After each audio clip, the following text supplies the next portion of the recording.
Donc là aujourd'hui on pêche beaucoup à la patte en carpodrome. Donc dans la nouvelle gamme Carpodrome Dynamite Bait, on va avoir deux types de pattes.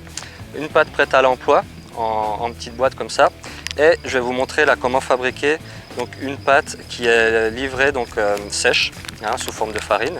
Moi mon mouillage de base en fait ça va être 2 parts de pâte ou 1 part d'eau. Donc je prends une petite coupelle, voilà, je la remplis 2 fois.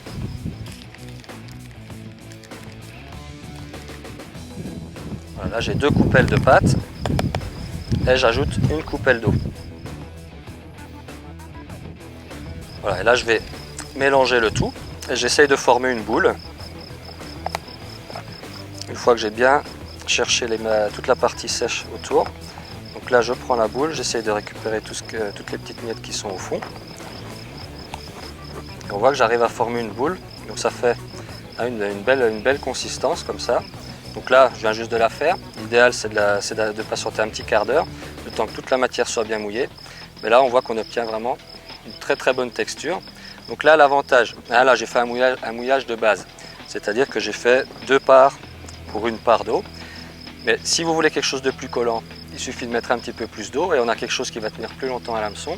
Et au contraire, si vous voulez une meilleure diffusion, un petit peu plus de particules qui se répartissent dans la colonne d'eau à la descente, alors il suffit de mouiller un petit peu moins, c'est un tout petit peu plus sec et on a plus de particules. Voilà, c'est l'avantage de la pâte à préparer soi-même, c'est qu'on peut ajuster le mouillage en fonction de l'effet qu'on veut vraiment obtenir. Voilà, donc comme je disais au début, vous avez exactement les mêmes parfums et la même pâte prête à l'emploi ici.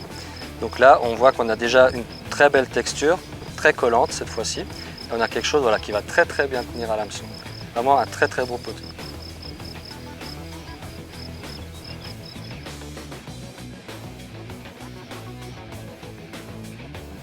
Donc ce que je fais, j'en prélève avec le bout du doigt ici.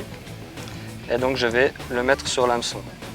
Donc là, ce qui va être important, étant donné que la pâte est relativement collante, elle tient bien à l'hameçon, mais il faut bien garder la pointe de l'hameçon apparente.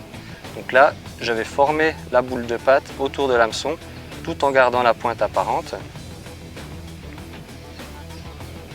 Et là, donc je forme en fait un plat en dessous de la boule de façon à ce que la boule vienne se poser comme ça sur le fond. Et vu que j'ai laissé la pointe apparente vers le haut, alors quand je vais ferrer, la pointe va être directement ancrée dans la gueule de la carpe.